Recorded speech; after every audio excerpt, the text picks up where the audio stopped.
what is Bitcoin, and why are we here today? I'd like to start with the genesis story and take you back to when this started. In October of 2008, a paper was published called Bitcoin, and that paper explained how the system works. And it was published under a name of Satoshi Nakamoto. And we now know that this is not a real name. We don't know who Satoshi Nakamoto is, or they are. So somebody out there on the internet came up with an idea of how to build a digital currency, and they published the paper in October of 2008. Now, they had also written a prototype software program that ran the Bitcoin software, which they launched on January 3rd, 2009, so just a few months later. And that was the beginning of the Bitcoin system. It was the beginning of the Bitcoin network. It was the beginning of the Bitcoin currency. It was also the introduction to the world of this new concept, which has now become a word that gets said on TV every single day on the financial news channels, which is blockchain, which is one of the technologies behind the Bitcoin technology. So this sounds like a weird story, right? Some person, we don't know who it is, shows up on the internet, posts a paper, launches some software. Some other people run this software as well, and this thing starts running. Embedded within the very first block that was created on the Bitcoin blockchain, there was a message. And this message was handcrafted into the Bitcoin software, and it was embedded in there for a reason. And the message is the headline from that day from a British newspaper, the Times of London. And it says, January 3rd, 2009, Chancellor of the Exchequer on the verge of second bailout for banks, or something like that. So the headline for that day, the day Bitcoin was launched, was that the British Chancellor of the Exchequer, which is like the head of the Treasury here, right, was going to start a second bailout for the banks. Now, this may have been a coincidence. I don't think it was. I think that message tells us a bit about the motivation behind Bitcoin. And part of the motivation behind Bitcoin was this idea that the financial system that has existed and hasn't really evolved much in the last 20 years isn't serving us. It's serving someone, very well, just not us.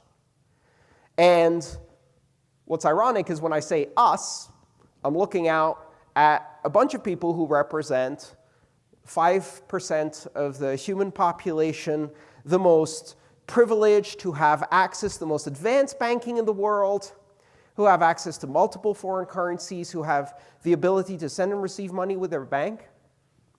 How many of you here don't have a bank account because you can't get one? One. Great. The average percentage in the United States is 18%. That means 60 million people don't have bank accounts in this country. Want to take a guess about who those people are? Poor.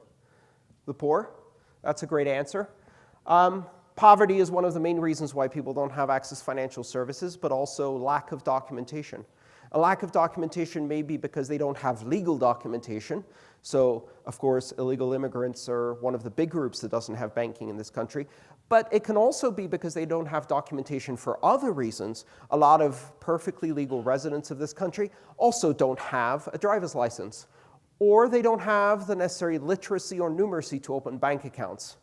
And in this country, 18%, that's the lowest percentage in the world for the unbanked.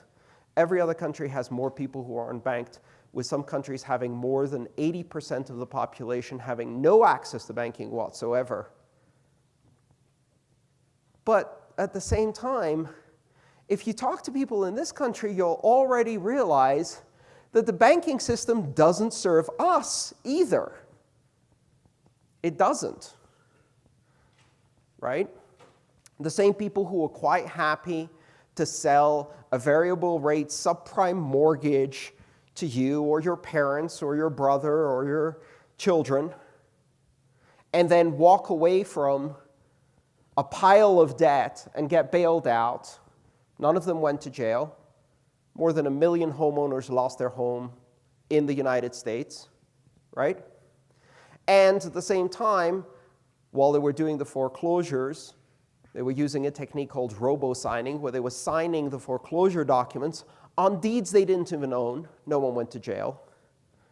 They were packaging toxic securities up in a technique called CDOs that they knew were fraudulent, and they were talking amongst themselves and saying, these are fraudulent, so don't buy any, but we'll sell them to the customers. And no one went to jail. So who are they serving?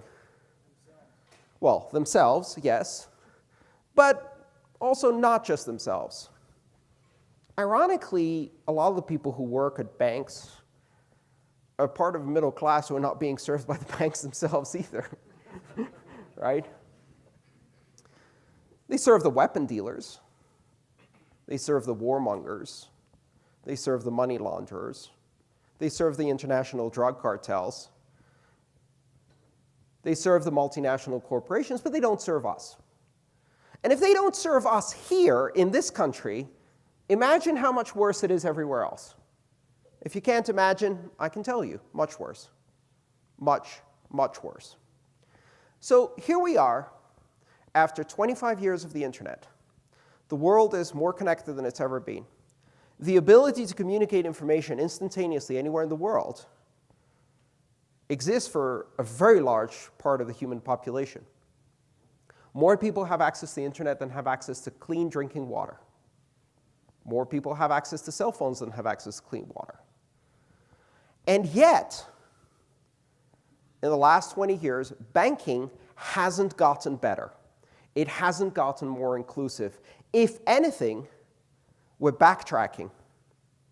Because over the past 15 years, international finance has become a weaponized tool of geopolitics.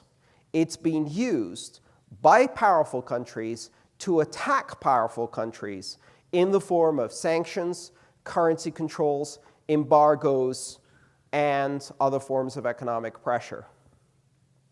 So banking isn't serving more people, it's serving fewer people. And more countries are finding themselves in situations where, for no fault of the citizens of that country, they're under embargo or facing currency controls. And they can't transact with people in other countries.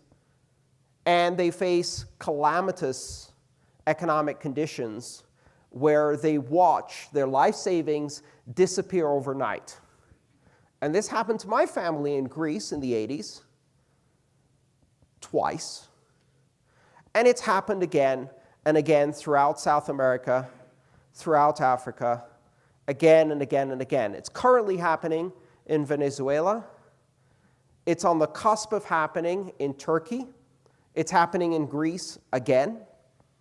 It's beginning to be a problematic situation in Argentina, in Brazil, and a bunch of other countries.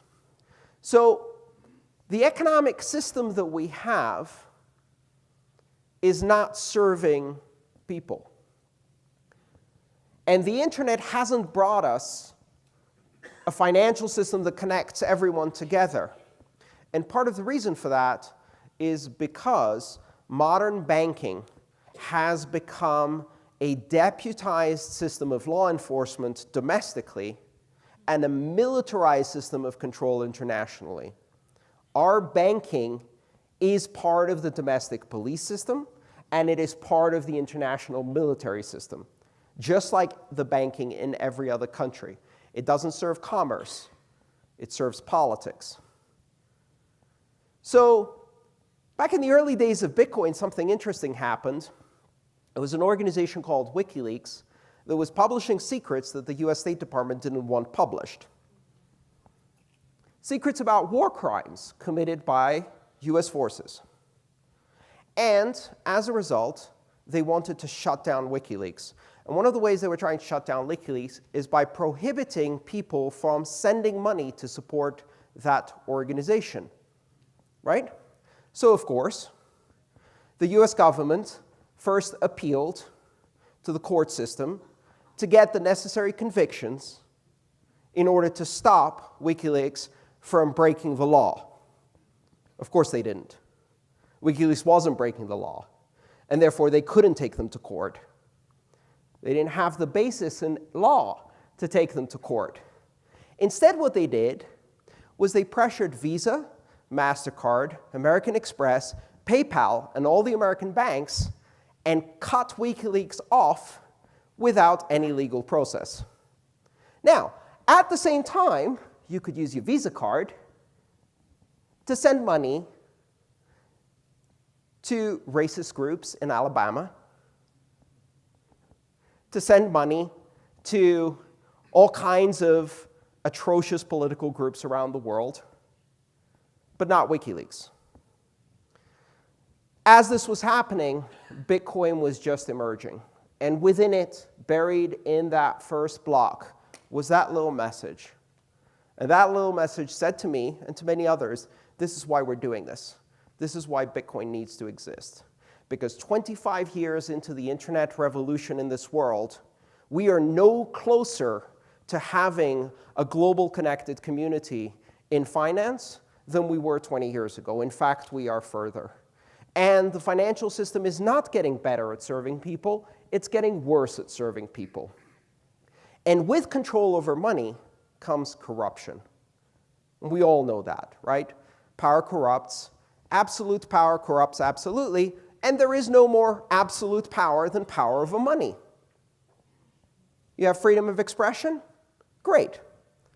But if I can control where you spend your money, you don't have freedom of expression. You have the freedom to vote, but if I can control who can send money to political parties and which political parties, you don't have the freedom to vote. Watch what's happening in Russia or Turkey. That's straight out of the playbook of Putin, right? Starve them of funds, no opposition. Election with only one candidate, I win. Also, democracy. The bottom line here is this. Bitcoin didn't appear in a vacuum. And for many people, it seems miraculous how Bitcoin emerged suddenly in 2009. And nobody noticed at first. It was just the purview of a few weird geeks in a few weird mailing lists. But after a while, people started noticing, and now it's become this worldwide phenomenon. And you might be skeptical, like, some person we don't know invented something we don't understand, launched it onto the world, and now, my younger cousins think I should invest all of my money into this thing, and my aunt thinks it's a pyramid scheme, and I can't tell who's right. If you think about this as an investment, you may be missing the most important point, which is that what this represents isn't an opportunity to get rich, isn't an opportunity to find a new thing to invest in. It's an opportunity to change the fundamental way that finance, money, and banking works in the 21st century worldwide. And if you don't change it for you, if you don't think you need to change it for you, think for a moment about the billions of people who have no access to banking and no hope of ever getting access to banking. And then think about what happens if all of them are able to run a bank on a $25 Android phone, and what that does to our world. Some bad people are going to be able to do some transactions, and that's okay, because some billions of people, or good people, are going to be able to do some transactions. And that's how it works. And on that simple balance, we can change the world. So my interest in Bitcoin stems from two sides. On the one hand, I'm a geek. I love technology. It's so cool, and I get so excited by it that I can't sleep, and I want to read everything about it, and then I discover something else, and that's even more excited, and then I stay up longer, and I have some more coffee, and I read more, and I just get all excited. Some of you share that with me. You don't have to. It's okay. But some of you I know exactly what I'm talking about. And that's a really cool reason to be interested in this technology. It's the kind of technology you can learn about. It's the kind of technology that can lead to a computer science degree or a specialization in another field of study. It's something that you could learn as an accountant, as someone who works in insurance or finance, and it would be really useful and interesting as part of your career, just like learning how to use databases or build a website or whatever else you might be interested in technology. But on the other hand, I look at this technology and I'm interested in it because of politics. Not the politics of parties, the politics of principles. The politics of growing up as a kid in Greece and seeing what happens when money stops working. And this is an experience I don't wish on anyone. And it's an experience that is alien to Americans, at least in the modern era. And I hope it remains alien, but I'm not that sure it will. The bottom line is that money is this magical technology, and as long as it works, we don't need to know how it works, we don't concern ourselves with it, and we don't need to really worry about it too much. Because if we did, and we actually read about how money works, we'd be horrified. Surely that can't be true. They just make it out of thin air and distribute it to banks. They get to lend out money that didn't exist and then charge us interest and get richer and richer. No, come on, that's a scam. That's a pyramid scheme. The dollar works on a pyramid scheme? Tell me it isn't so. If we understood modern central banking, most of us would be horrified. So it's convenient that as long as it works, we don't really need to pay attention. Well, let me tell you something. In 2008, it broke. And we didn't fix what broke. In 2008, our economy broke, the worldwide economy broke, and central banking broke hard. And it hasn't been fixed. In the meantime, since then, the world has issued almost $100 trillion in debt by some measure, all of which is money borrowed from your future retirement plans, from your future education plans, from your future healthcare plans, from the economy, right? And that money isn't going to be paid back. It's not going to be paid back. And there's a very simple reason for that. Everyone's broke. JP Morgan Chase is bankrupt. Citibank is bankrupt. Bank of America is bankrupt.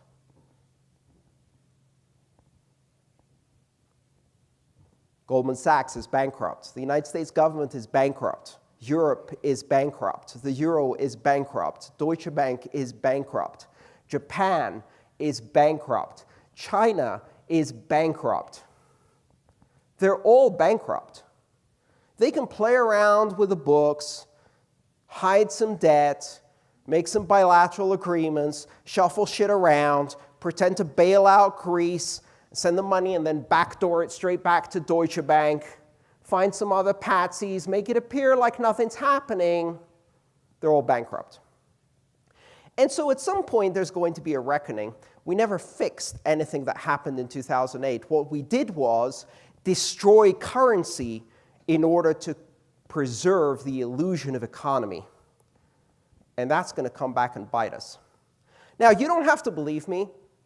You don't have to think that this is going to be important in your life, and I really, really do hope it doesn't.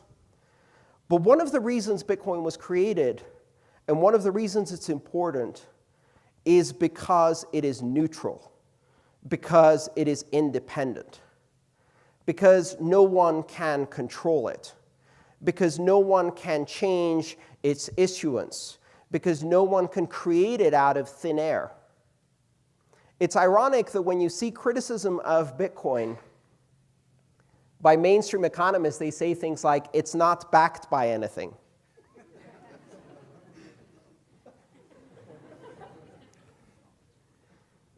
And really, the question you should be asking at that point, and the dollar is?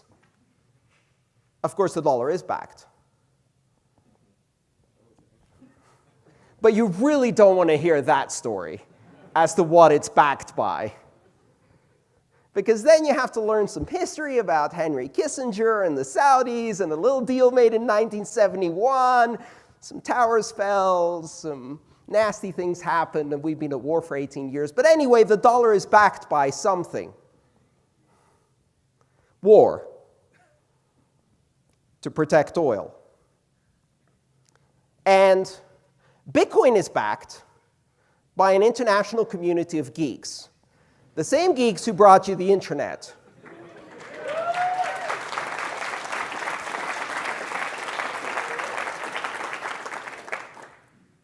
So again, at some point, hopefully you never have to make this choice in your life because you can always have the freedom to choose one currency versus another. But at some point, you might be forced to choose between the bankers who brought you the Great Depression and the geeks who brought you the internet. And I hope you make the right choice. But then again, if you hear some of the people in the whole blockchain, cryptocurrency, Bitcoin space talk, you might think that the goal of all of this is to eradicate government money as the first step towards eradicating government altogether and replacing all currencies with Bitcoin. One coin to rule them all. World domination. I'm not of that opinion. In fact, I think the idea of having only one world currency is a bit of a throwback to our current currency system. We've grown up with a system of currency where all currencies are backed by nation states. They represent flags, right? They have wrapped up in the commercial mechanism of value a bit of nationalism and patriotism and a flag-waving person. And in each country, it's a different flag. And, you know, they can all do their little chant. By the way, if you go to other countries, when they wave their flag, they also chant #1.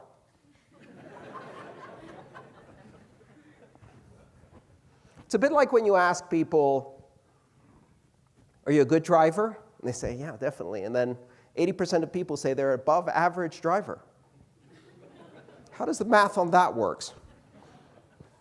So we have become accustomed to a world in which currencies represent nations, and therefore they're part of this battle. It's like the world is a big chessboard, and currencies are pawns that are fighting on this big geopolitical battle.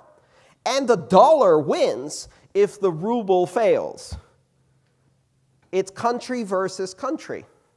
And in that environment, it's natural to think that currency as a system is a winner-takes-all system, or a zero-sum game, where the only way that one currency wins is by another currency losing.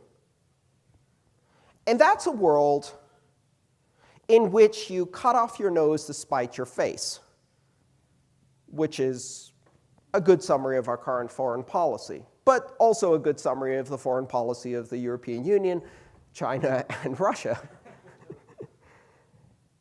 We are currently engaged in currency wars, and in those currency wars, we are expected to assume that our currency, which represents our flag, is the one we should be backing.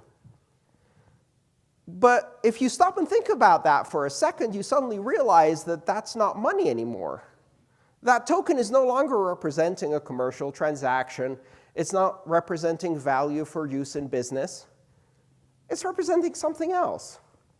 It's representing some kind of nationalistic flag-waving thing that you're trying to beat the other side with. And in that environment, if that's what you know, if that's what you grew up with, then when something like Bitcoin comes along, your natural inclination is to think, oh, this one could win the zero-sum game. This one could dominate all the others. But what if that's not how it plays out? What if instead, all along, money was simply a form of language? What if we understood that money is a way for us to communicate value to each other? And as a language, there can never be one that wins. There will always be variety, because every place has its tradition and its special needs. We have languages like those of the Inuit that have 8 words for snow. They don't need that in the Kalahari Desert. So they're going to have a different language that has 20 words for sand, which they don't need in Alaska. But the bottom line is that languages adapt to the local environment, and they will always keep proliferating, and there isn't one wins. In fact, if you speak 3 languages or 4 languages, you're better off than if you just speak 1. So in fact, having variety is what gives you greater value. What if money works that way? What if, in fact, we're going from a world with 195 currencies to a world with 1,000 currencies, to a world with 10,000 currencies, 100,000 currencies? And you can use as many of them as you want or not, and you can choose at any moment in time. And then when you hear that, you probably think, well, that sounds very fucking confusing. I don't want 1,000 currencies. I can barely keep track of how many euros are in a dollar when I go on vacation to Disneyland in Paris. Well, the good news is that we're not talking about traditional paper money. We're talking about purely electronic money. And all of the world's currencies are going to purely electronic money. At which point, the difficulty of trying to figure out which currency you have, which currency the shop will take, what the exchange rate is, and how to convert them is something that disappears into your smartphone or your iPad or your smartwatch or whatever other device is holding your money. And then the fact that you have 10 currencies really isn't an issue because you don't even know you have 10 different currencies. What if we're going to a world where fully connected, instantaneous commerce is possible by anyone, anywhere, and they don't even need to commit to a specific currency, and no currency wins? Because we all win by having choice. And that's really what it boils down to. Until now, you get to use the currency of the country you were born in, and you don't have a choice. If you're an American, you also have the choice to use other currencies, but in many countries in the world, you don't. Just one. And you still have to use that one to pay for government services and pay your taxes and things like that. And you still have to play the games of geopolitics because your retirement and your education fund and your healthcare and your job and your income and all of your expenses are denominated in the currency that they're using as a weapon. Not that you wanted to be playing in those games, but you get to. What does that look like? It looks like waking up in the morning and deciding to go to the supermarket early because you know that at noon they change the prices every day. And eggs could be 30% more expensive later in the afternoon. That's what it looks like, and I've seen that in Greece, and they're experiencing that in Venezuela and Turkey today. So when you understand that Bitcoin happened in 2009, you might think, well, why? Who needs it? What are we going to do with this? Is it just about beating the dollar and having a new thing that wins everything? It's not. It's about having a choice.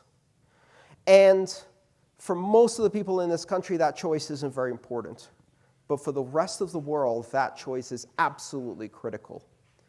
Most people live under horrible governments that do not give them the freedom to transact with anybody, but they also don't give them the freedom to escape from whatever crazy war, attrition, trade war, currency war they're playing at the moment.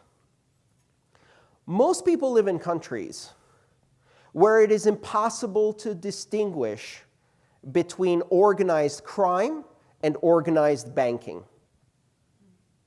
Although, to tell you the truth, the customer service from the black market organized criminal who changed my money in Argentina was a hell of a lot better than the Bank of Argentina where I tried to change it earlier. So maybe there is a way to tell the difference between organized crime and organized banking. Both are criminals. Some of them give better customer service. But if you live in a country like that, and suddenly something like Bitcoin comes into the world, not quite yet, because it's difficult to use, and not many people have the tools and the skills to use it, but one day soon, for many people, and already for some people, you suddenly have a choice. You can say, you know what? You go play your games, Mr. Erdogan. You want to try and play Russia against America in a currency and trade war, fighting over F-35s and S-400s, if you know what I'm talking about? Great. While you take the lira to trash, I'm going to take just a bit of my wealth and move it into Bitcoin, and no one can stop me because this is an internet currency that doesn't pay attention to borders. And if you live in Venezuela and your government is in a death spiral, you can say, I'm going to take some of my money and I'm going to convert it to Bitcoin or have someone send me Bitcoin from another country. And I'm going to be able to provide food for my children. And I'm going to be called a terrorist by my own government. And I'm going to break the law. And my children are going to get fed. We know of people who actually bought food on Amazon Prime, had it shipped to Colombia and smuggled into Venezuela using Bitcoin. Food. This technology gives people choice. And we already have more than 1,000 currencies that are trying to find different ways to use that same basic technology to do different things. It's a very exciting technical space which has erupted over the past 10 years and created this enormous diverse environment with a lot of exciting development going on. And at the same time, it's a giant speculative bubble with a lot of greedy people running around in circles, screaming, trying to get rich. And at the same time, it's an enormously powerful international movement for freedom and choice that can change the lives of billions. Thank you.